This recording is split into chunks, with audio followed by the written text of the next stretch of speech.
noches a todos.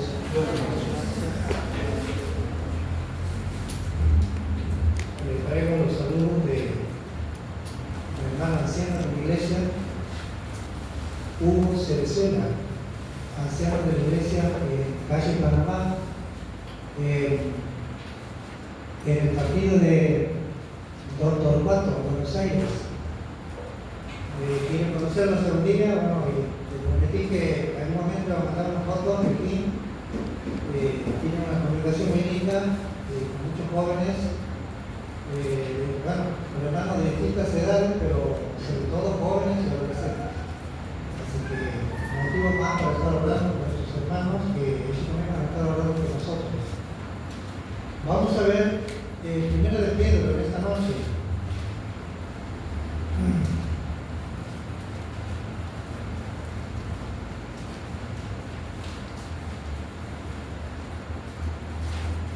Primero de Pedro, capítulo 1. Vamos a mirar ahí el texto que nos dice: Pedro, apóstol de Jesucristo, a los expatriados de la dispersión en el Ponto, Galacia, Capadocia, Asia y Bitinia, elegidos según la presencia de Dios Padre en santificación del Espíritu, para obedecer y ser rociados por la sangre de Jesucristo. Gracia y paz os sean multiplicadas. Bendito el Dios y Padre de nuestro Señor Jesucristo, que según su gran misericordia nos hizo renacer para una esperanza viva por la resurrección de Jesucristo de los muertos, para una herencia incorruptible, incontaminada e inmarcesible, reservada en los cielos para vosotros, que sois guardados por el poder de Dios mediante la fe, para alcanzar la salvación, que está preparada para ser manifestada en el tiempo postrero, de lo cual vosotros os alegráis, aunque ahora por un poco de tiempo, si es necesario, tengáis que ser afligidos en diversas pruebas, para que, sometida a prueba vuestra fe, mucho más preciosa que el oro, el cual, aunque perecedero, se prueba con fuego, sea hallada en alabanza, gloria y honra, cuando sea manifestado Jesucristo, a quien amáis sin haberle visto, en quien creyendo, aunque ahora no lo veáis, os alegráis con gozo inefable y glorioso, obteniendo el fin de vuestra fe, que es la salvación de vuestras almas. Y hasta ahí vamos a leer por ahora el texto bíblico. Y bueno, nuestra epístola, vamos a tratar de en esta porción y algunos versículos más de hacer una suerte de exégesis, ¿no? Lo que nos sabe que esa exégesis es un análisis palabra por palabra, frase por frase, ¿sí? Viendo los detalles y aclarando cada expresión que quizás nos pueda resultar un poquito difícil. Bien, esta carta ha sido escrita por el apóstol en el año 65 aproximadamente después de Cristo. Y el tema de la carta es el sufrimiento. Usted ahora ve la palabra padecimiento, padecer está muchas veces, ese es el tema central de la carta. Hay dos títulos sugeridos por los analistas bíblicos para esta parte. Uno es la fe en medio del sufrimiento. Otros dicen que el mejor título que podríamos ponerle es viviendo a la luz de la gloria futura. ¿Sí? Cada uno piensa en cuál puede ser mejor. Ahora, los destinatarios de esta carta eran los judíos cristianos. ¿Sí? Judíos que tenían fe en Cristo. La finalidad de la carta era animar a estos cristianos a seguir firmes en la esperanza a pesar de su situación difícil, ¿no?, que estaban pasando.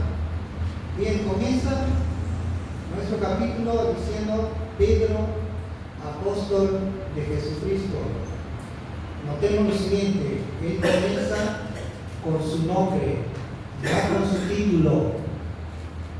Muchos en estos tiempos hubiesen escrito así: yo, el apóstol Pedro, porque en estos tiempos hay muchos que les gustan los títulos, se rotulan, porque al parecer esto alimenta su ego y su necesidad de aprobación y de validación por parte de los demás, y también quizá por una búsqueda de prestigio y de ser aplaudidos. Notemos aquí que la humildad resalta de Pedro, diciendo primero su nombre. Entonces, hermanos, no importa cuán preparados podamos estar o cuánta capacidad estamos adquiriendo en las Escrituras o en el conocimiento de las Escrituras, la humildad siempre debe estar adelante, debe estar presente, ¿sí? Porque seguimos siendo pecadores, seguimos teniendo fallas, seguimos necesitando de Dios, y si no es por Él, no podemos vivir. Todo lo tenemos de parte de Él. Bien, dice, aquí sigue con la siguiente expresión: a los expatriados de la dispersión. Esto es, los que viven esparcidos fuera de su patria. Bien, y ahí da la región, ¿no?, que en parte corresponde a la actual Turquía, en Asia Menor, ¿sí? Desde el verso 2, nosotros podemos ya ir identificando algunos síntomas o indicadores que ponían en evidencia de que estos judíos eran verdaderos cristianos. En primer lugar, su elección de parte de Dios. Dice, comienza el verso 2, elegidos. ¿Sí? Elegidos significa seleccionados, preferidos, apartados, adoptados. También comprende la palabra llamados. Cuando Dios elige a alguien, primero lo llama. Busca al pecador para darle el perdón a través de Cristo, y también para ofrecerle vida eterna y salvación. Y yo quiero decir en esta noche que quizás si alguno no tiene esta salvación, quizás Dios te está buscando en esta misma noche, ¿sí? Quizás no has dado un paso de fe concreto. Dios quiere convertirte en un hijo o en una hija de Él. Por eso no hay que despreciar la oportunidad que Dios nos da. No hay que dejar de lado su amor, hay que responderle con fe y con decisión, ¿sí? En esta misma noche es la oportunidad. No importa que lo entiendas todo, ¿sí? Dios no te pide que entiendas todo, solamente que sepas esto, que Él te busca, que Él quiere elegirte, ¿sí? Él te conoce y sabe cómo te llamas y sabe tu pasado, ¿sí? Así también conocía a los creyentes de aquella época y Él los había elegido para Él. Yo pensaba el privilegio que significa que un Dios tan grande y ocupando cosas también grandes se ocupe de seres tan pequeños como nosotros, ¿no? Para ser parte de su pueblo. Y esto es algo que no podemos dejar de lado ni de mencionar. Ahora sigue el versículo diciendo cómo ha elegido Dios a los que van a ser de Él, o lo que son de Él. Se dice, según la presencia de Dios. Claro, esto significa según su soberana voluntad. Es decir, eso nace de Él. A Él nadie le impone, a Él nadie le ordena. Eso nace de su corazón, buscar según su soberana voluntad. Y también este versículo nos enseña que en esta elección de Dios participan las tres personas de Dios. El trino Dios, aquí la Trinidad presente en este versículo, el Padre, el Hijo y el Espíritu. ¿Sí? Ahí orando para la elección. Después dice, para obedecer, dice, y ser rociados con la sangre. ¿Qué es esto de ser rociados con la sangre? Bueno, esto habla del perdón diario. Él sabe que aquellos que eligen y que salvan a través de Cristo en algún momento van a pecar igual. Entonces les provee el perdón diario. Y esa sangre que en primer lugar lava, limpia el día de la conversión, después sigue obrando, rociando. Hay una versión que dice purificados, ¿sí? Él purifica día a día la mente, el corazón, la vida de aquellos que eligen. Bien, el segundo identificador o indicador de la autenticidad de aquellos judíos presentes, ¿no? La santificación. Dice, elegido según Padre, dice, en santificación, dice ahí el versículo 2, ¿no? La santificación, hermanos, es cuando Dios declara a alguien santo. Dice, este es santo, y santo no significa perfecto o sin errores, santo significa apartado para Dios. Eso lo sabemos, ¿no? No tenemos que confundir la santificación con la santidad. La santidad depende de nosotros. La santidad es vivir de acuerdo a la condición de santos. Es la práctica, ¿sí? ¿Se entiende, no es cierto? Eso depende de nosotros, pero la santificación es una obra sobrenatural que solamente Dios lo hace. En el versículo 3 dice: bendito Dios y Padre de nuestro Señor Jesucristo, que según su grande misericordia nos hizo renacer para una esperanza viva. Bien, ahí tenemos el tercer indicador, ¿no? De los que hablan de los destinatarios de la carta, el nuevo nacimiento. Dice, nos hizo renacer. Pablo se pone al lado de ellos y habla en plural. Bueno, el renacimiento es parte de la regeneración que encontramos en la palabra de Dios. Dios regenera, da una nueva vida, ¿sí? Estaba mirando en el celular los otros días un chiste cristiano, donde aparecen ahí, ponen la figura del Chavo y don Ramón. Chavo está leyendo una hoja, una carta a don Ramón, y en una parte dice: si te dejan en visto, si alguien te deja en visto, no le hables en un mes. Y don Ramón le corrige y dice: no, Chavo, ahí dice, si alguno está en Cristo, nueva criatura es. Claro, es un versículo bíblico, ¿no es cierto?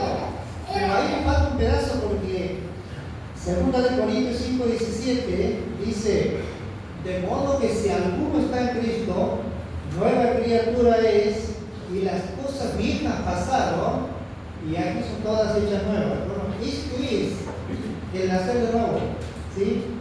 Y esto encaja perfectamente con lo que el Señor le dijo a Nicodemo. ¿Se acuerdan? En el capítulo 3 de Juan 3:3. Ahí, bueno, ya lo van a poner en la pantalla seguramente. Ahí cuando el Señor le dijo a Nicodemo, ¿no? Es necesario nacer de nuevo. El que no nace de nuevo no puede ver el reino de Dios. A eso está referido justamente ese tema, la declaración del Señor en ese pasaje, ¿sí? ¿Cómo se nace de nuevo? Se nace cuando aceptamos por la fe al Salvador Jesucristo en nuestros corazones. Ahí nacemos de nuevo, ¿sí? Esa es la nueva vida que Dios quiere darnos. A Dios no le interesa la vieja vida, la que traemos de la nacer, sino Él quiere darnos una nueva. Entonces, si todavía alguien no ha nacido de nuevo, también esta noche es una oportunidad para hacerlo, ¿sí? No importa tu vida anterior, lo único que tienes que hacer es invitar a Jesucristo a morar en tu vida, ¿sí? Entonces se hace esto mediante la fe. Él escucha la oración, Él sabe quién lo invoca y Él acude así a aquellos que lo buscan. Bien, después dice versículo 4,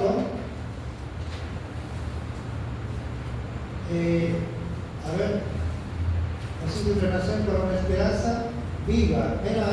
Nos quedamos en el verso 3 por ahora, ¿sí? Para una esperanza viva. Ahora, ¿qué es esto de la esperanza viva? La esperanza viva es la esperanza de la vida eterna, la promesa de la vida eterna que Dios le ha dado a aquellos que creen, ¿sí? Para que un día vivan en la gloria junto a Él. Es la herencia de los cielos. Esa es la esperanza viva. Ahora dice, sigue diciendo un poquito más adelante, ¿cómo es posible esto? Dice, por la resurrección de Jesucristo de entre los muertos. Esto significa, es gracias a que Jesucristo resucitó. Vamos a ver Romanos capítulo 6, versículos 8 y 9. Romanos 6, 8 y 9.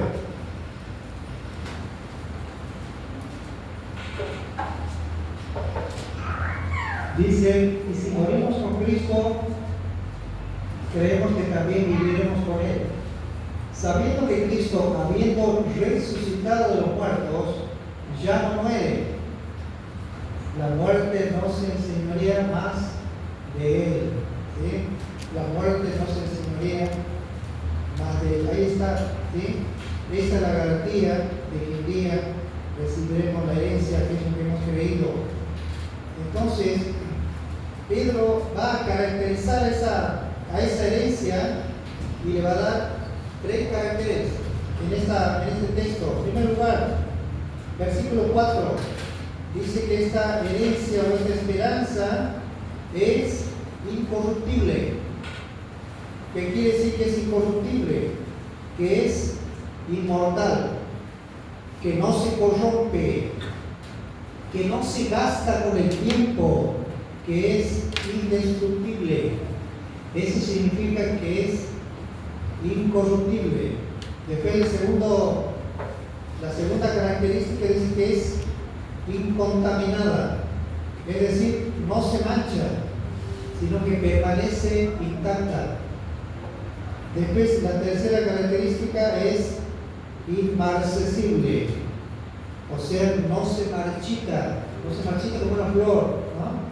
Sino no está sujeta a deterioros como algún objeto de este mundo. Bueno, el verso 4 también nos dice dónde está esa herencia en este momento. Dice que está reservada en los cielos para vosotros. Otra traducción lo expresa así, dice que ha sido guardada como en un depósito para ustedes en los cielos. Eso me llamó la atención, ¿no? Dios tiene guardado en un depósito los cielos esta esperanza para que llegado el día la entregue, ¿sí? Versículo 5. Está esta expresión que dice que sois guardados por el poder de Dios mediante la fe. Queridos hermanos, la vida de fe, la vida cristiana, no está basada en el esfuerzo o en la capacidad humana. Está sostenida y sustentada por el poder de Dios. Por eso seguimos adelante. Si fuese por nuestra fuerza ya no estaríamos aquí. Cada uno hubiese seguido su propio camino. Y dice también la finalidad, dice para alcanzar la salvación. Para alcanzar la salvación. ¿A qué está referido esto? Bueno, que el creyente es salvo. Desde el mismo momento que cree, ya tiene derecho, es poseedor de la vida eterna. Pero la consumación total de esa salvación se dará en los tiempos finales, cuando Jesucristo vuelva y cuando ya no vivamos en este cuerpo mortal, sino en un cuerpo glorificado. ¿Sí? Versículo 6 nos remite, el versículo 6 nos remite o nos lleva al contexto histórico, ¿sí? Y situacional del pasaje que tenemos en cuestión. ¿Qué pasaba por aquella época? que Pedro le escribe aquí a estos creyentes. Bueno, el emperador romano Nerón, en esa circunstancia, figura de Satanás, encontró a los cristianos el chivo expiatorio perfecto para cubrir sus atrocidades.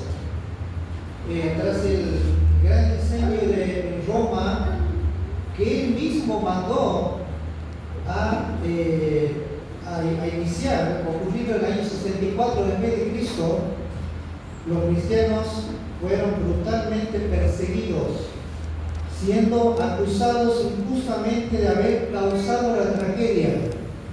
Y el argumento era que su líder Jesús, cuando vivía, había predicado sobre el fuego del juicio de Dios. Ante esta persecución implacable, muchos cristianos fueron dispersos a regiones distantes del Imperio Romano, especialmente el Asia Menor, actual territorio de Turquía. La carta de Pedro está dirigida exactamente a esos creyentes dispersos que enfrentaban no solo las persecuciones políticas, sino también el rechazo social y económico. Ellos no tenían una vida normal, no podían comprar y vender, no descansaban en paz, no estaban en sus propias casas porque habían sido expulsados de sus casas. Seguramente nos podemos imaginar familias completas, matrimonios con hijos, huyendo y viviendo de un lado para otro, ¿sí?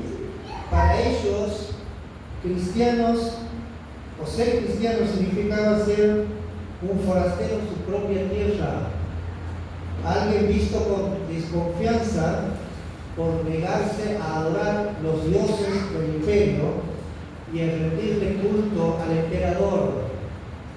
Esta situación generaba un dilema constante, porque para ellos permanecer fieles a Cristo les significaba caminar hacia el sufrimiento, pero también, por otro lado, renunciar a la fe era un precio demasiado alto para pagar.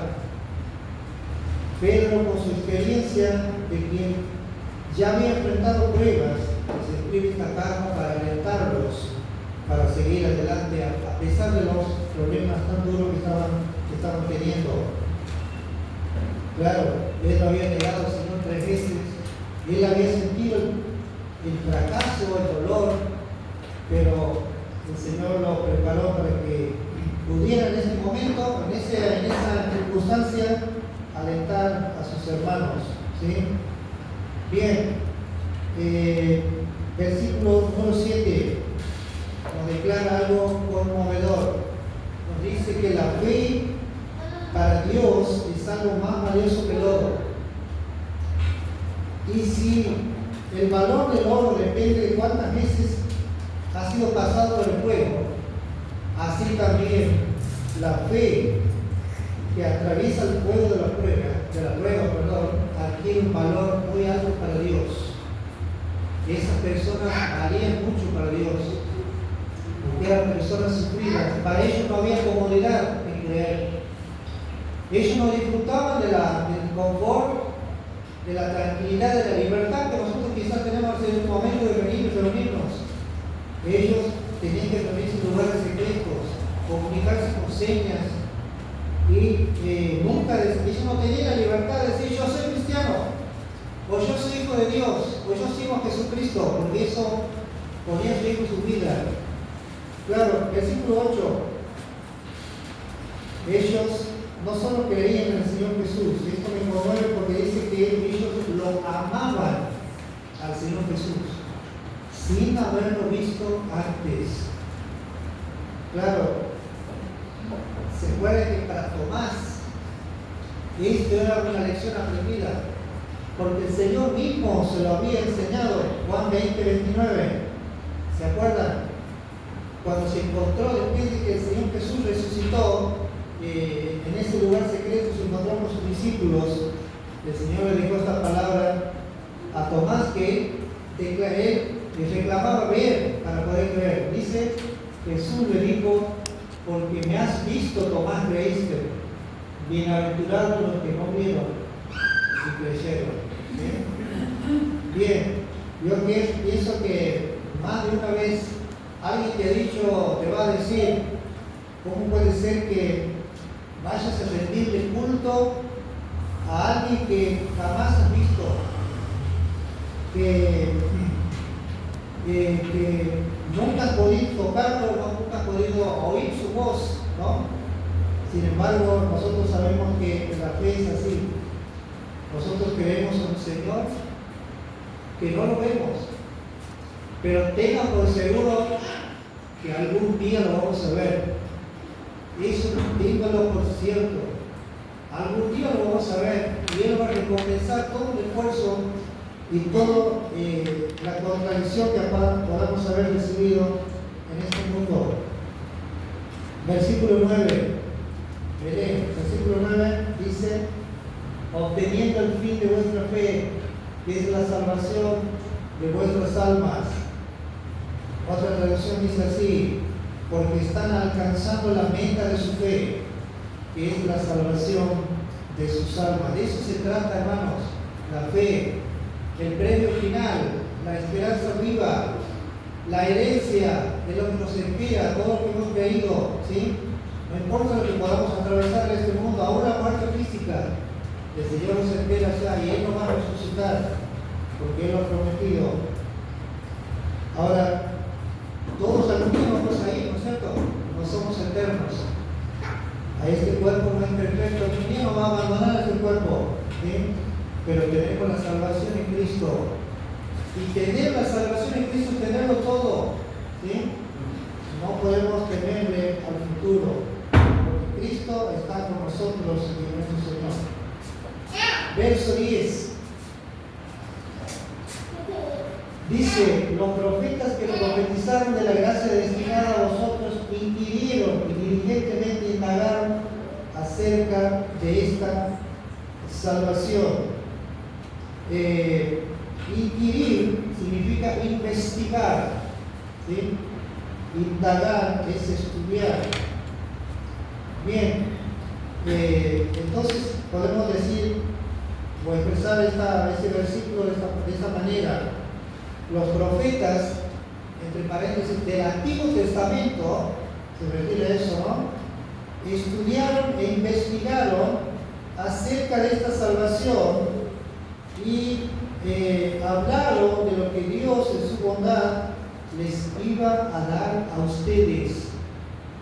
Ellos recibieron la verdad directa de Dios por revelación y pudieron meditar en eso, pero los beneficios de esa revelación, de esa promesa de Dios, ellos nunca la disfrutaron. La estaban disfrutando los cristianos del tiempo de Pedro y también nosotros, ¿sí? Esos profetas nunca vieron el cumplimiento de lo que Dios le había dicho a ellos. Sin embargo, a nosotros nos ha tocado verla, ¿sí? Versículo 11. Escudriñando qué persona y qué tiempo indicaba el Espíritu de Cristo que estaba en ellos, el cual anunciaba de antemano el sufrimiento de Cristo y las glorias que vendrían tras ellos. Aquí aparece otra palabra un poquito quizá difícil para la mayoría: escudriñar. Escudriñar significa examinar, tratar de descubrir con mucha atención, mirar concentrándose en los detalles. Eso significa la palabra escudriñar, ¿sí? Bien, en el verso 12 que tenemos ahí, a esto se le reveló que no para sí mismos, sino para nosotros, administraban las cosas que ahora os son anunciadas por los que han predicado el Evangelio por el Espíritu Santo enviado del cielo, cosas en las cuales anhelan admirar los ángeles. Bueno, entonces, ¿qué podemos decir de esto? Bueno, que revelar significa dar a conocer de forma directa una verdad. Esto ya nadie lo puede recibir en este tiempo. Lo recibieron los antiguos profetas del Antiguo Testamento y los recibieron la profeta de nuevo, pero ya no existen revelaciones directas de Dios porque la escritura ya ha sido formada.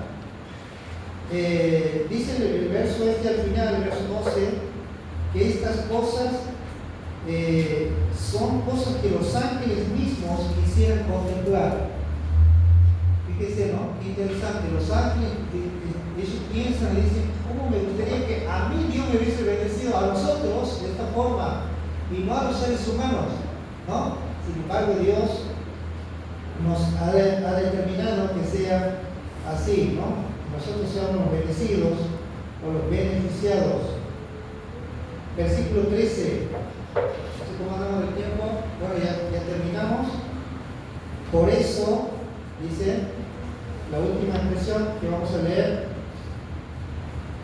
o por tanto, como dice aquí, o por todo lo dicho anteriormente, ceñid los lomos de vuestro entendimiento. ¿Qué quiere decir esto? Es la figura del soldado que se ciñe el uniforme, ¿sí?, para ir a la batalla, pero aquí lo está utilizando en ese sentido. Eso es, estén preparados y usen su buen juicio. Eso significa ceñir los lomos de vuestro entendimiento. Por eso es importante, hermanos, si nos creemos o nos decimos creyentes, saber a dónde estamos parados, en quién hemos creído y en qué basamos nuestra fe, y tener en claro cuál es la esperanza que Dios nos ha dado para que podamos responder a las preguntas de aquellos que todavía no creen. Esto es el mensaje de la carta de Pedro. Pero si alguno está pasando por sufrimiento, como todos lo pasamos en algún momento, no es para siempre, es temporal. El Señor sabe cuidarnos, su poder siempre está con nosotros, aunque a veces no lo sintamos o creamos que Dios se ha alejado de nosotros. Dios nunca se aleja de nosotros somos los que nos alejamos de Él. Por eso tengamos en cuenta la carta de Pedro cuando estemos pasando situaciones difíciles. Ahí está la carta para alentarnos. Amén.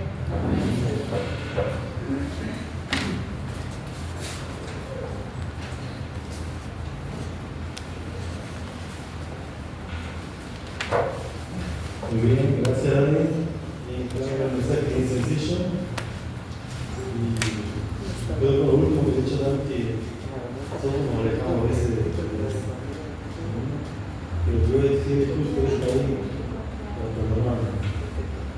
Gracias a Dani por el mensaje que yo conmigo, que sigo diciendo, que siga la sabiduría y que siga utilizándolo como un instrumento útil. Gracias a todos por su presencia. Terminamos la reunión. Dios mediante, mañana nos volvemos a encontrar aquí en la cena del Señor a las 9 de la mañana, los hermanos en comunión. La noche, 21 horas, reunión de predicación. Estemos orando para que puedan asistir todos los hermanos, todas las personas que están invitadas. Y también nos vamos a orar por los hermanos que están enfermos, ¿sí? Por los ministerios, oramos por el ministerio, por cada hermano que son responsables de esta tarea tan linda, ¿sí?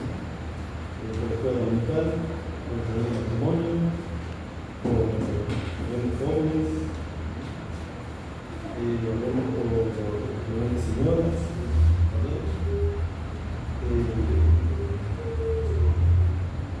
por los hermanos que se congregan en otros lugares también. Nos vamos a despedir con una oración de nuestra hermana Quito, de nuestro hermano Quito, que nos siga con la oración, y Dios mediante, y mañana nos vamos a encontrar así. Buenas noches. Quito, por favor. Nuestro Dios y nuestro Padre Celestial,